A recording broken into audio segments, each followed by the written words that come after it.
Aku hanya ingin berbagi kebahagiaan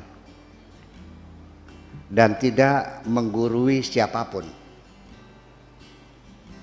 Terlalu sulit bagiku untuk menyalahkan siapapun. Akan tetapi apabila ada orang yang ingin mengisi raporku, tentu aku sangat gembira sekali. Dan kujamin aku tidak akan sakit hati sedikit pun. Kemudian ada satu hal yang sedikit barangkali yang disampaikan oleh Pak MB Nur berkait dengan les bumi ini. Silakan untuk Pak MB Nur. Ya, terima kasih Pak Afkar.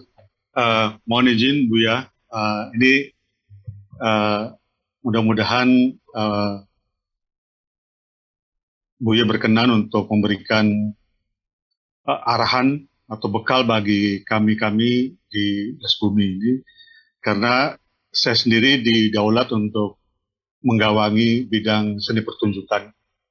Ada film, ada sastra, ada tradisi, dan untuk itu bagi kami, terutama saya pribadi, sangat penting untuk mendapatkan arahan dari Buya terkait dengan gerak langkah DKI Les Bumi ini ke depan, terutama dikaitkan dengan konstelasi kebudayaan saat ini dan kaitannya juga dengan persoalan-persoalan kebangsaan yang saat ini sedang sensitif, sehingga apa yang dilakukan oleh Les Bumi PWU NU DKI Jakarta ini bisa efektif dan bisa mendaur manfaat sebanyak-banyaknya. Mohon bekal dan arahan dari Buya. Terima kasih Buya sebelumnya. Baik, selanjutnya closing statement yang juga nanti diisi dengan beberapa pesan dari Buya untuk Les Bumi wilayah DKI Jakarta. Silakan Buya. Ya, jadi begini, memang peran Les Bumi DKI Jakarta dalam merawat budaya, dalam menjaga NKRI, ya, membangun peradaban, mungkin akan berbeda dengan di Indramayu lah, Les Bumi Indramayu Cirebon, karena Jakarta tentu kan masyarakatnya sangat heterogen. Ya, kalau di Indramayu kan mayoritas Nahdien, mayoritas Cirebon juga sama ya, yang orang Islam juga. Nah, kita menduga bahwa merawat budaya untuk menjaga NKRI sesungguhnya yang membuat kita punya negara kesatuan Republik Indonesia ini sesungguhnya aneh bin ajaib sebetulnya mah. Karena beberapa faktor-faktor substansial yang mendorong orang itu bergabung, bersatu, membangun satu komunitas, membangun satu common society, itu kan banyak faktor pendukungnya. Kesamaan bahasa, kesamaan selera, sama cita-cita, sejarah, geografi, agama, budaya, makanan, pakaian, tradisi, iklim, ya, sejarah dan sebagainya, itu semuanya adalah membuat orang itu menjadi secara selektif akan berkumpul menjadi kelompok-kelompok masyarakat semacam itu. Nah, Indonesia ini dari Sabang sampai Merauke etnis berbeda, bahasa berbeda, agama berbeda. Kok bisa ya dari negara kesatuan Republik Indonesia? Nah, apa sih yang menyebabkan kita bersatu? Saya kira ini adalah kemujizatan zaman akhir sendiri. Bahwa ternyata yang mempersatukan kita karena ada satu konsensus. Ya.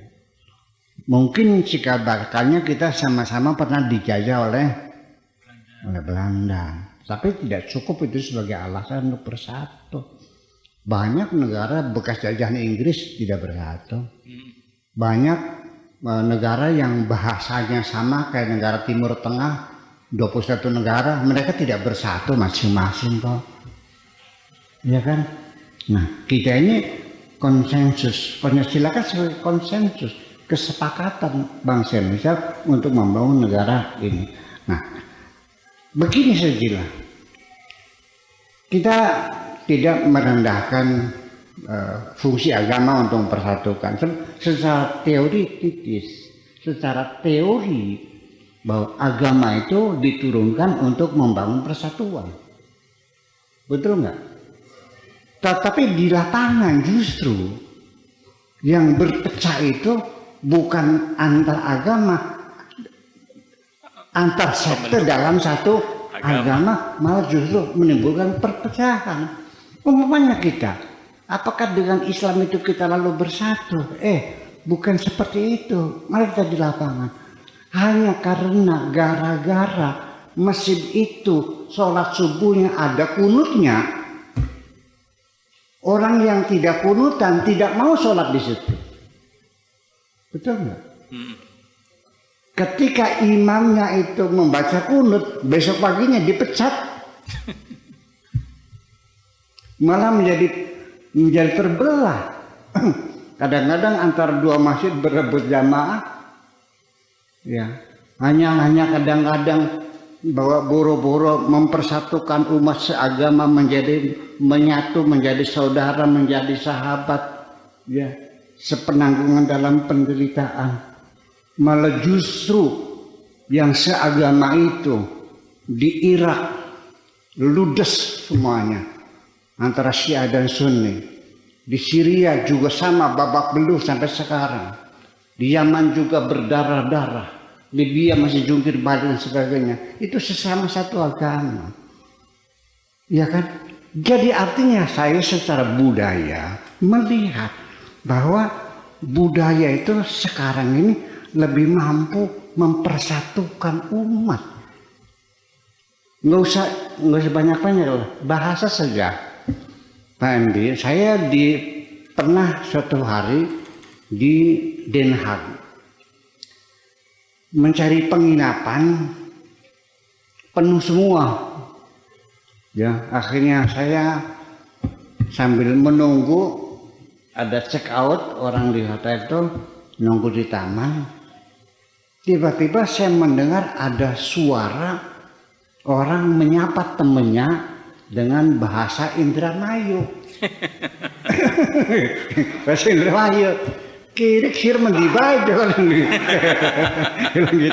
Dengan bahasa Indonesia begitu, kirik sir mendibai kok. Bosan di. Itu seperti ketemu dengan saudara. Seperti lebih dari saudara di tempat pengasihan. Kan hanya karena bahasanya sama. Ditambah lagi kalau sama-sama doyan terasinya, kita lebih akrab lagi. Apalagi kita punya hobi mancing yang sama ya, akan lebih akrab lagi. Dengan malah justru ketika agama kita sama, seharusnya semakin menambah akrab seharusnya. Tetapi fenomena itu ternyata hilang sekarang ini.